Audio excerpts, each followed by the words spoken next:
Today I'm here in one of the worst cities in all of America, Cleveland, Ohio. You see, I didn't come all the way to Ohio just to bag on their awful football teams. I came here with a purpose. About 2 months ago, in early March, there were sightings of the Ohio Grassman, multiple sightings over the course of a week. The Ohio Grassman may not be familiar to you, but it might be if I tell you his alternative name, Bigfoot. That is for us West Coasters. But on that note, why is it called the Grassman? Tales and stories of the Grassman date back to the late 1700s, with early Native American Indian groups such as the Shawnee and Delaware saying that there are often times where they would sneak into their camp and kill and steal livestock, or sometimes humans. The Grassman moniker didn't stick until the late 80s and 90s, when sightings of the cryptid skyrocketed. The title of Grassman is a direct reference to the gigantic huts made of tall grass and branches that would be found in the Ohio wilderness. These huts were gigantic and could house multiple adult humans, with many suspecting the large hominids who've roamed Ohio's woods being the culprit. Equally as unusual is the amount of sightings of the Grassman that occur in farmlands and grasslands across Ohio. Now, this is most likely due to Ohio's very flat environment. There is no shortage of forests in Ohio, with Ohio forests making over 30% of the overall landmass. Now, while all these reports and sightings may seem bogus to you, many Ohioans actually believe in the Grassman, specifically in the Hocking Hills region of Ohio. This region is historically where most of the sightings have occurred, in the aptly named Hocking Hills State Park. They even have their own annual festival, which is held every year, where contestants can try to make their best Grassman or Bigfoot call in order to win a prize. But maybe all that commotion has led the creature to relocate to a different part of Ohio. You see, while historically Hocking Hills State Park has been the go-to hotspot for all these sightings, the 2026 sightings suggest that the creature may have relocated 3 hours north, just outside of Cleveland, in the rural farmlands and forests there. Which is why we're here today to see if the Grassman really did relocate to northeastern Ohio, or if this is just a case of mass misidentification. But in the meantime, maybe we can see what else Ohio has to offer. I'm here outside Cedar Point, the second oldest operating amusement park in the United States. It receives more annual visitors than any other amusement park in the country. But does it live up to the hype? We'll see for ourselves as we go test out some rides at the roller coaster capital of the world. I'm a bit of a roller coaster aficionado. I've been going on like crazy roller coasters since I was 5. The craziest one I've probably been on so far is the one that hangs you off at the Stratosphere. I went with my dad like a couple years back now, but I bring that up because I'm very excited because there's a ride here that does a similar thing. Yeah, so the ride is called the Siren's Curse. I'll play a video of it right here for you guys to see.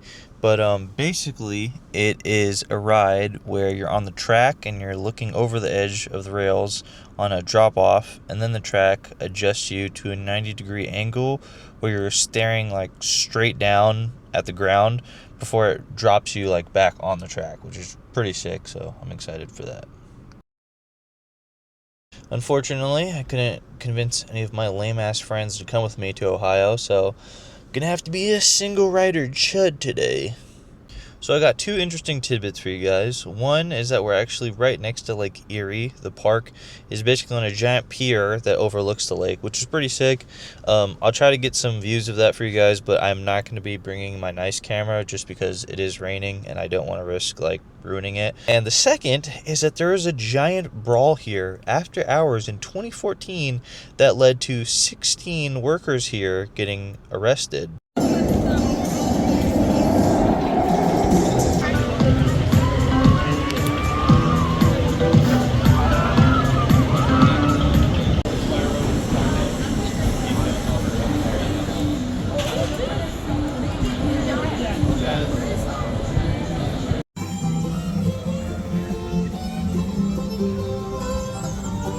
Overall thoughts on the park, it was very nice. I enjoyed all of the rides I went on. I don't think I really went on a bad ride. Some of them just had like this really long wait time that I didn't want to wait for, considering one, I was by myself, and two, I didn't have my phone or anything, because they have this policy here where like almost every like big ride, you have to put your phone or keys or anything in the locker. You know, I don't know. I can't say how it is everywhere, but most people just leave it in their pockets. They have zip-up pockets, or they'll put them in like a bag and then put them in a cubby. But here, you have to put it in the lockers before you even get in line on some rides, and then you can't even walk. Like, just say you risk it or whatever, they won't let you, because there's a metal detector on like most of the rides. You have to walk through the metal detector to like get on the ride, and if there's anything in your pocket, they'll be like, nope, go put it in the locker. So yeah, I didn't really want to just I don't know, I didn't want a raw dog like waiting in like hour and a half lines with like nothing to do. Yeah. All in all though, pretty fun, pretty sick park. I would definitely recommend to anyone if they're here. You see, Ohio is not known just for the Grassman. It also has some of the most haunted locations in all of America. And right in front of me is one of them. Franklin Castle, originally a wooden home built in the 19th century by a German immigrant, it is believed that the same man's wife and daughter haunt the residence to this day after losing their lives at this very property. The most interesting thing that occurred here would likely be the discovery of a partial human skeleton inside one of the walls in 1975. If you want to visit the castle, you can. You can rent a room for the night. You can even rent out the whole castle, but beware, the price to do so is pretty haunting. This is where the Cleveland Browns play football. Fucking trash. Fucking trash ass team. I'm here in Manaway Center, Ohio, where the first sighting that kicked everything off took place back on March 6th at 12:30 p.m. Yeah, don't let the letters fool you. Apparently you pronounce it Manaway. I don't know why, but that's what the locals say. Apparently, a cryptid researcher was driving by near State Route 44 when he saw a large, hairy, brown creature in the tree line. He said him and this creature held eye contact for several seconds before the creature took off into the tree line. Sounds like he had a bit of a romantic moment with the Grassman. So, as you guys can probably see, we are not in the city anymore. We're about an hour outside of Cleveland in northeastern Ohio, where you'll see a lot more environments like what was described where you would see the Grassman. These large, open, grassy plains with forests or small little mini clearings of trees behind them. This is apparently the perfect place for where Grassman would reside, according to locals and cryptozoologists. Kind of cool, but a bit of a side note, you can see these old, more Midwestern, traditional-looking buildings out once you get to the countryside, like this church and cemetery over here. The next site we're checking out is the Headwaters Trail. This is a relatively popular spot for locals that want to hike or walk or just get some exercise in. This area features some pretty heavily forested sections with very high brush that could definitely conceal a large creature's movement. The sighting occurred here on March 9th, with two hikers using the trail saying they seen a large 9-foot to 10-foot tall humanoid-looking creature. They emphasized how human-like this creature looked. The main characteristic they noted being the way in which he moved his head to look at them before bolting off into the brush for cover. Compared to the first site, I think this site is a lot more reputable, and you could definitely imagine some large type of creature living in these areas. It's actually a lot more forested and covered in person than I initially thought it would be when I was looking at it in Google Maps and Google Earth. And one thing you'll notice, if you see right here, I haven't even started walking the trail yet, there's multiple water sources in here that would definitely be beneficial for a large creature to use. I mean, any creature really. But yeah, we're going to go ahead and start walking through here and see if we can see anything. Another interesting thing to note about that sighting, this one also occurred during the day. So apparently, if we're going based on the sightings, it's just as likely that we could see the Grassman walking through here right now. So this map of the trail is actually a great visualization just to show you guys how crazy these sightings are. So if you'll see here, there's a lot of rivers within the northern eastern part of Ohio that we're located in right now, and you can see where the trail is, the Headwaters Trail specifically, where we're going across. A lot of these sightings all were happening in very close proximity to each other in one general region. So the one place we went to earlier, Manawa, that was over here. As you can see, there's a marsh wetlands nature preserve. Pretty interesting. This is where we're at right now, I believe. So, and then if you go down, you'll see there's even more water sources and places that a large humanoid primate creature could use for either water, food, or just as a way to generally traverse through the region. A lot of people believe that waterways are a great way to find out and track where these creatures will go, because they often use them as a tool to kind of get from one place to the other because they're easy to follow. This is kind of off topic too, but one funny thing I just remembered is that when I was at Cedar Point, I was waiting in line on the top 2 thrill ride or whatever, and these 2 dudes in front of me, like both clearly from Ohio, like 40 years old, both of them, just started playing like Bloody Knuckles in front of me in line. It was pretty funny. Another example of that the water source. This place has a bunch of different little creeks and streams that could definitely be beneficial to a large creature.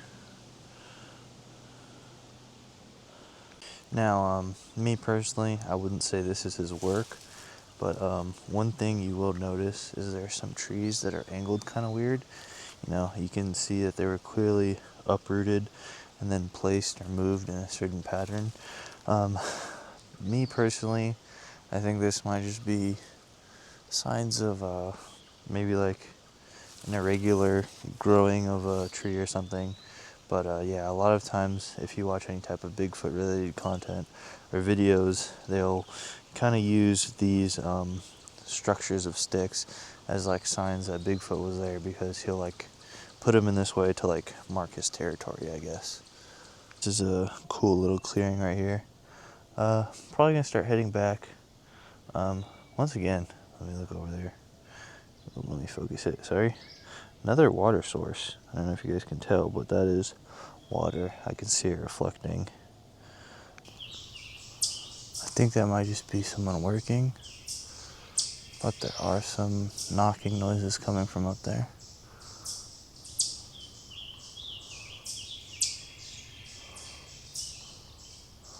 I don't know if you guys can hear it or not. Kind of sounds like it's just someone tapping on a tree, which is a little odd. I don't know why someone would be doing that. But if you guys don't know, tree knocks are basically a way people think Bigfoot, Grassman, whatever, large primate cryptids communicate with each other. It's a little strange, but yeah, I'm gonna go ahead and chalk that up to probably just being a person. There were also another 2 additional reports in the nearby cities of Windham and Garrettsville, but these sightings and reports were like a little more vague, and they didn't provide like great details as to where they happened, and they're kind of just in the city. So the Garrettsville sighting is a little interesting because for one, the guy, I guess, said he was like an avid non-believer of the Grassman or Bigfoot, whatever you want to call it. But he did say that there's like no way it could have been a black bear or a person, that the way it moved and the overall shape of the figure was definitely something else. I guess that being the Grassman.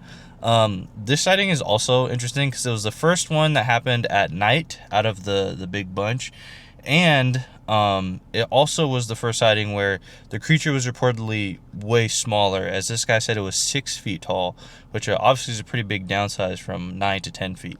I'm here at Kent State University, but no, there wasn't a Grassman sighting here. I just happened to be in the neighborhood and thought I'd stop by to tell you guys about a crazy, tragic tale that really did happen right here on campus. Now, this tragic tale you may not know about, and maybe even some Ohioans don't know about as well.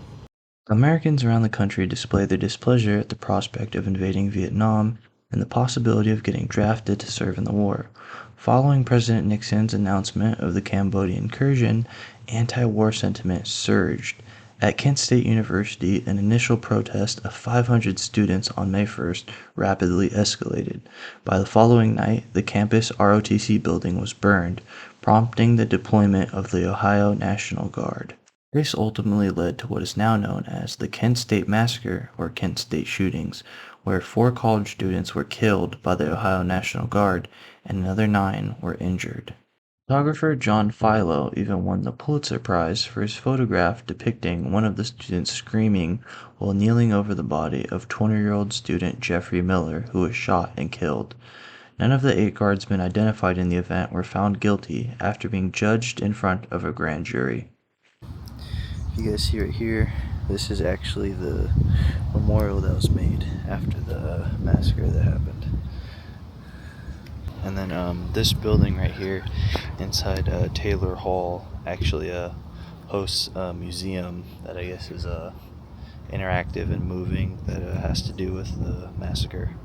What's up, guys? So, not sure if you can tell, but it's starting to get dark over here. We're actually at our first nighttime site where we're going to be doing a nighttime investigation. This specific location is kind of a little outside of Newton Falls. Apparently, this sighting here was that a man was walking around very late at night, very early in the morning. I'm talking about like 2 a.m., 3 a.m. in the morning with his German Shepherd near his property. But then in the tree line, he saw a really large, dark shadow.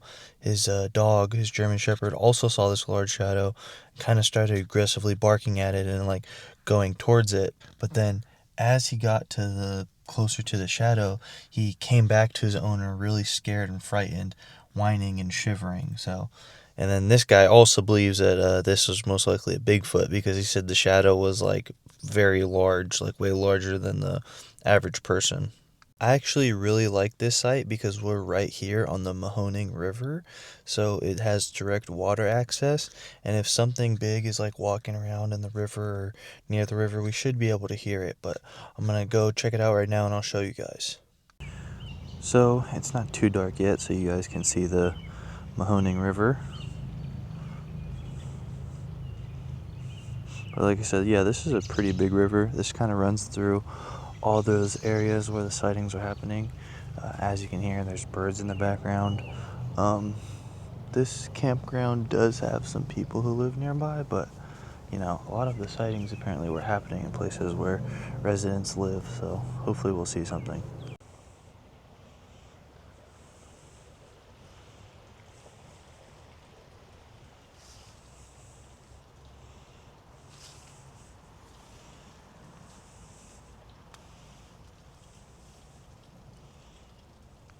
Check out the new headband. I look like a soccer player fucking something.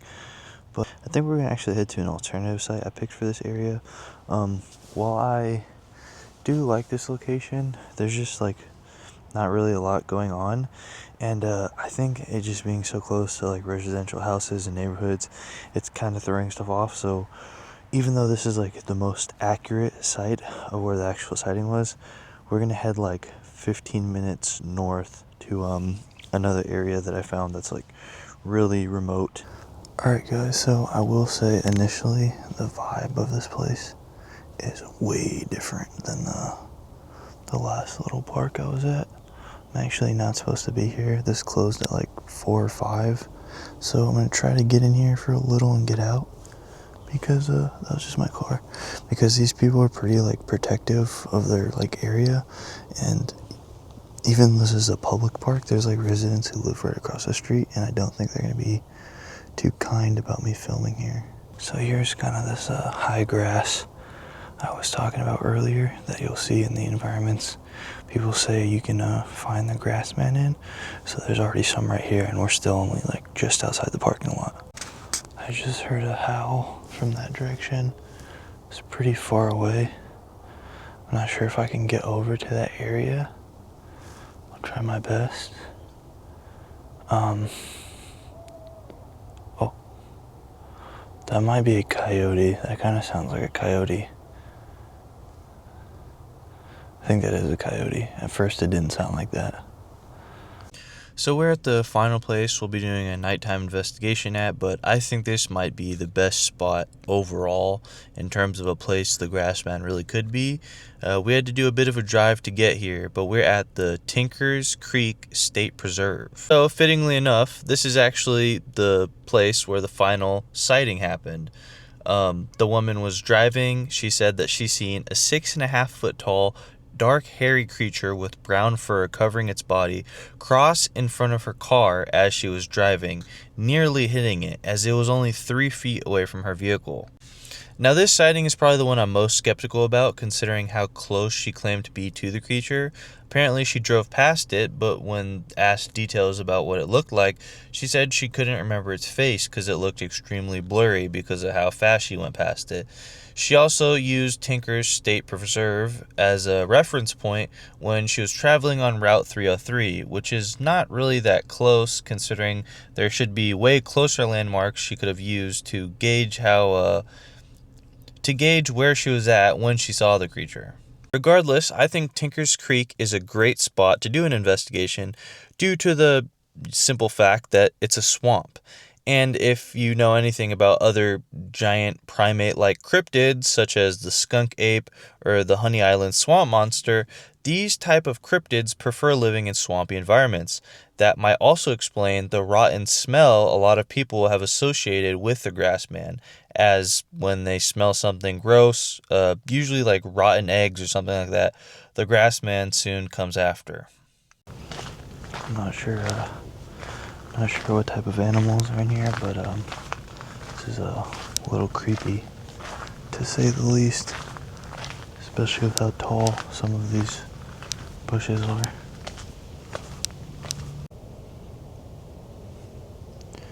Man, it is the silence in here is really loud. That's kind of interesting. As you guys can see, it's a big broken tree right here. The other place, I feel like he could have explained it using, well, oh, there's also a giant spider web. I hope I didn't just put my head in that. That would suck. But yeah, the other place I think maybe you could have said like logging and stuff, but here I'm not so sure, considering this is a nature preserve. I swear to God, I just heard whooping right now.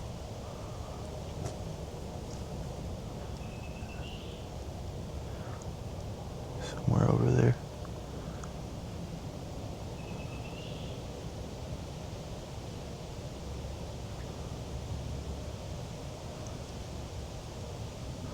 Holy shit. I swear on my life I just heard whooping right now. Like, whoo, whoo, whoo, like that. Alright, let's see if we get a response.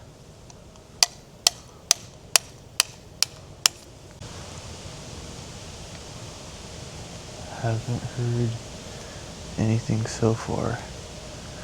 There's a really strong gust of wind coming through here right now too.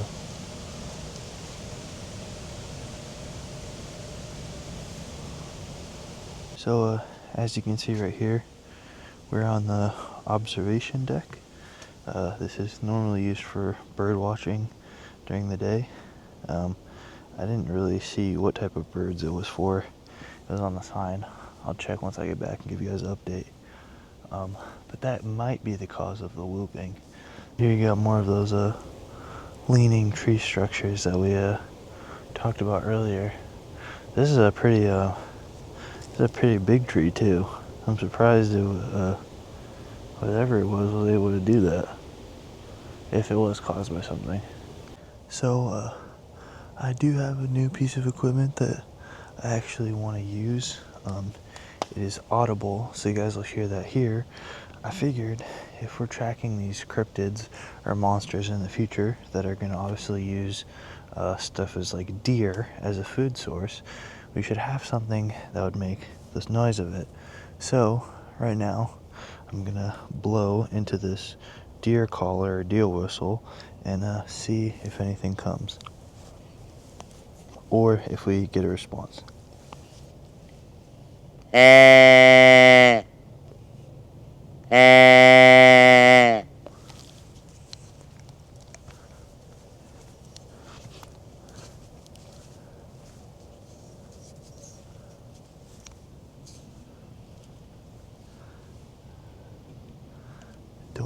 anything initially.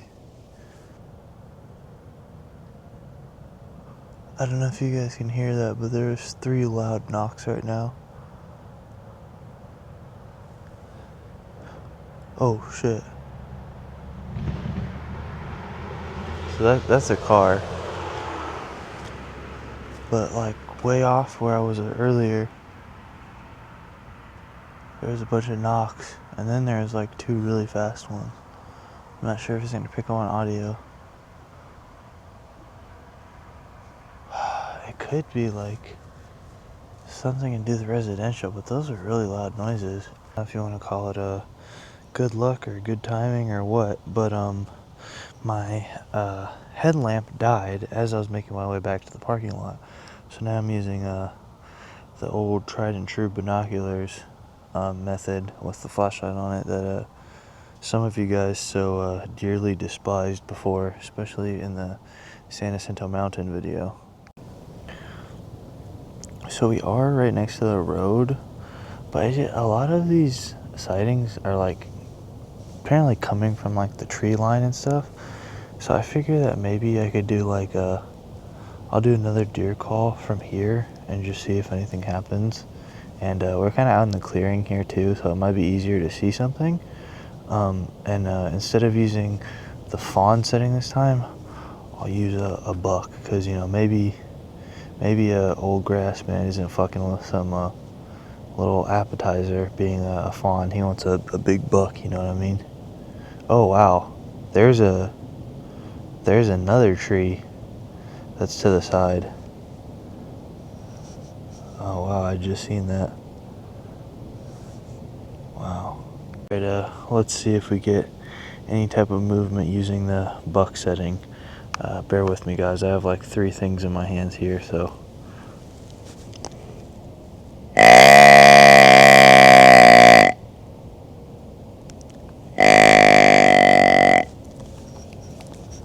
Let's see if we get a response or see anything.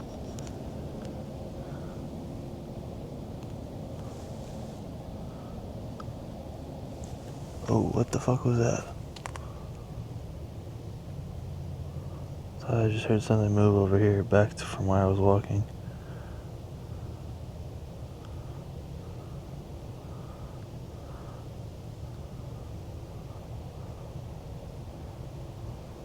Sounded like someone. Oh, there's some coyotes. Oh.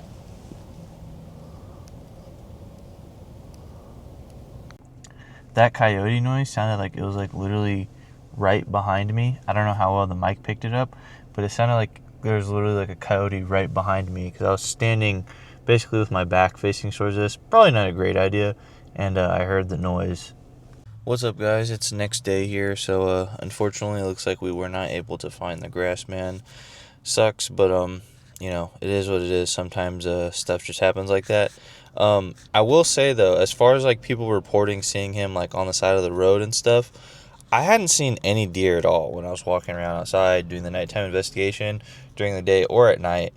And then on the way back, driving back to my hotel, it was about a 45-minute drive, I seen so many deer at night crossing the road. I almost hit one like once or twice, and then there's so many just like, you know, standing on the side of the road grazing. So I don't know what it is about animals, but maybe like at night they just use these roads as like ways to pass and cross. And you know, maybe if there is a Grassman, he's doing the same thing. So maybe all these reports of people seeing him by the road really aren't as crazy as they may sound, just speaking from my personal experience. We need to drive down from Akron, Ohio, where I'm currently at, to the Ohio-West Virginia border. Made a quick pit stop since the drive's pretty long at the Pro Football Hall of Fame. Soon to be home of Steelers quarterback Ben Roethlisberger.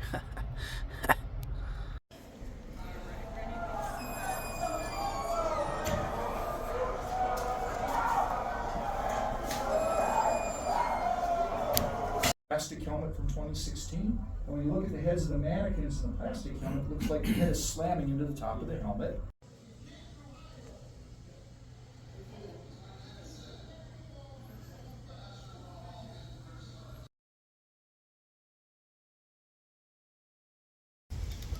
I'm here in Marietta, Ohio. There is the Ohio River, and across that lies West Virginia. But, real quick, let me show you guys the haunted hotel I'll be staying at tonight. This is the Lafayette Hotel, widely considered haunted by guests and staff alike. There have been reports of many apparitions being seen here, a woman in a white dress, the former owner, other ghosts alike.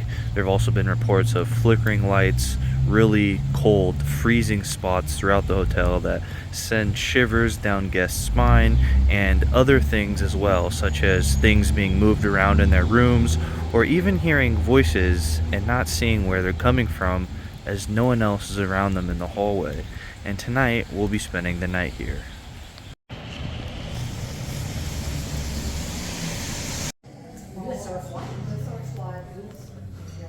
Oh my God. You were determined to have that. And then we ran like Haunted elevator. Oh shit. Now, from all my research online, it seems like the claims of the hotel being haunted stem from an event back in 1916 where what originally was the Bellevue Hotel caught on fire and ultimately was destroyed. From what I gathered online, it doesn't seem like any guests died in the process of the fire, or many reports of guests dying at the hotel at all. So, with that being said, I'm a little skeptical of if this hotel is actually haunted, but I guess we'll find out for ourselves tonight since we're staying the night here. Is this actually a place housing dark spiritual energy, or is it just a way to drive tourist sales to a relatively small city? So, just checked in like maybe, I don't know, like 20 minutes ago. Initial thoughts, it's pretty cool seeing how old all this stuff is. I've never stayed in like an old hotel before, like a historic hotel. So it's pretty cool seeing all like some of the original decor and architecture and antiques they have here. But at the same time, it has that like that fucking old lady smell, like you know, like the shit that's in like nursing homes where it smells like sweet almost, like I don't want to be morbid, but it kind of smells like people are dying. That's kind of like the essence here. Speaking of which, check out this wood. Wonder when this wood was made. It looks really old. It's pretty cool. According to everything I read online, the third floor is the most haunted floor. And guess which floor we're staying on tonight? That's right, the third one. What's up, guys? So, part of the reason I actually came here is because I planned on doing a double feature with the Mothman, just because I am so close to West Virginia. You know, I had the whole video written out and everything. I was ready to go tonight, go record. I was gonna do parts in front of the statue. You guys will see that in the future, but not anytime soon, because there's a flood watch for like this whole area, like Southeast Ohio, West Virginia, and I think parts of Kentucky, I'm pretty sure. I'm actually in it right now, but I think I'm okay. But I'll show you guys outside. Yeah, it's definitely still raining, and the river has risen since I've been here. But you know, I think I'll be good. I'm not really too worried, to be honest. But it does mess up going to West Virginia, just because some of those roads you take to get to Point Pleasant is like you know, they don't have the best infrastructure there. So alright guys, so I want to show you something real quick actually that kind of has to do with why the third floor might be haunted. So like I said earlier, the third floor is supposedly the most haunted of all the floors, but where we're staying at specifically might be even more haunted. Called the Hogue Edition. That's this section that we're staying in right here. And that might mean it's even more haunted because apparently one of the apparitions or ghosts that people are seeing all the time is the former owner, Mr. Hogue. So we're actually staying in the quarters of where he used to stay on the third floor. Apparently, Mr. Hoag was a huge prankster, something that carries over now into him being a ghostly apparition. People often say they'll see a man in their mirror looking like he's from the 1930s with a slick suit and tie, and that when they wake up in the morning, stuff that was in their room in one spot was moved to another spot completely without anyone touching it. Now, is this his doing, or are people just having spotty memory? I'm not sure, but let's see if we can have an encounter with the former owner of the hotel himself. Another thing is the walls here are super thin, so it's a little difficult because we can't really say every noise we hear here is some type of spirit or ghost or some type of paranormal activity. We kind of have to be selective in our process of determining what noises are which, because there's definitely going to be some background noise that we're going to hear from other people's rooms or people walking in the hallway. Alright, I tried to wait till it was a little later to do this, just that way there's not as many people up and walking around and stuff. But without further ado, if there are any spirits here, please make your presence known to me right now.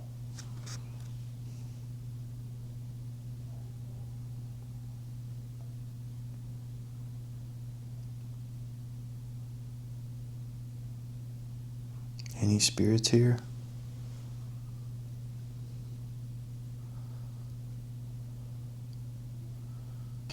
I'm gonna try in the bathroom real quick because I read online that apparently there were reports of people saying they saw him in specifically the bathroom mirrors, him being the owner.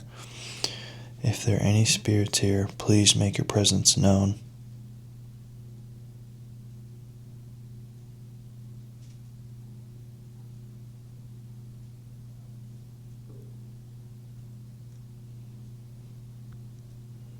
Please give me a sign that there's someone here. It didn't seem like much was going on in my room, so we're gonna walk around the third floor and see if we can get anything.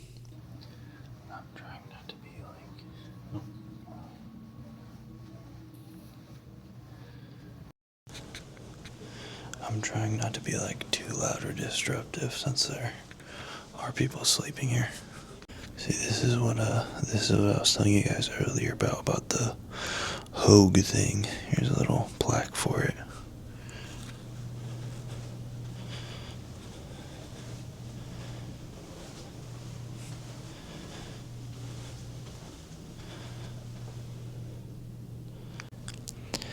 If there are any spirits here, please make your presence known.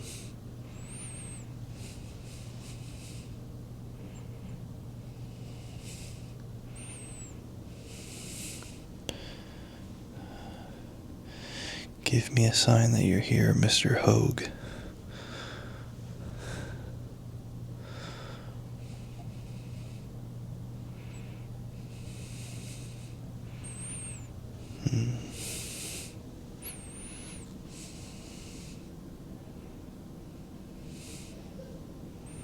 Someone just coughed. So we're now in a stairwell. This might be the best place to hear something or get a response if we are going to get one at all.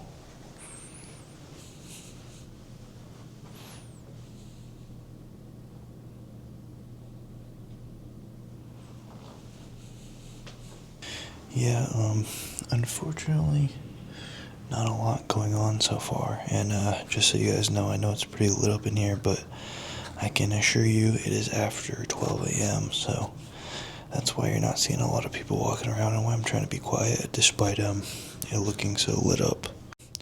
If there are any spirits here, please make your presence known.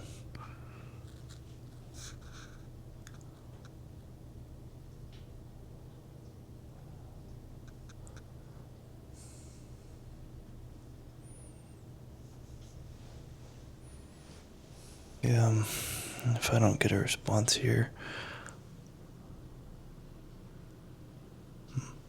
sound like someone was walking for a second.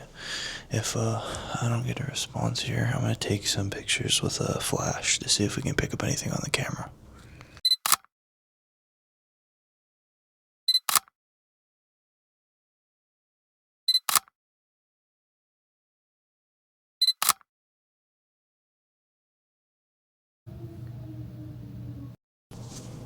Holy shit. I think a fucking flood siren might be going off right now. Oh my fucking god. Holy shit. Well, I'm looking outside and the street is nowhere near flooded yet, but that was definitely a siren, so I'm not sure what the fuck that was about other than just scaring the shit out of me. But I think I'm good. One cool thing we can try to do is I'm gonna leave the pen out overnight for when I wake up in the morning. As you can see, the ballpoint cell, it's uncapped, so you could write with it right now. And see if we get any type of writing or scribbling on the paper when I wake up tomorrow, because I'm going to be the only one in here, so that should be pretty interesting. Alright guys, it's the next morning, and as you can see, it doesn't look like there's any type of writing or anything, so pretty sure I can confidently say this place is not haunted.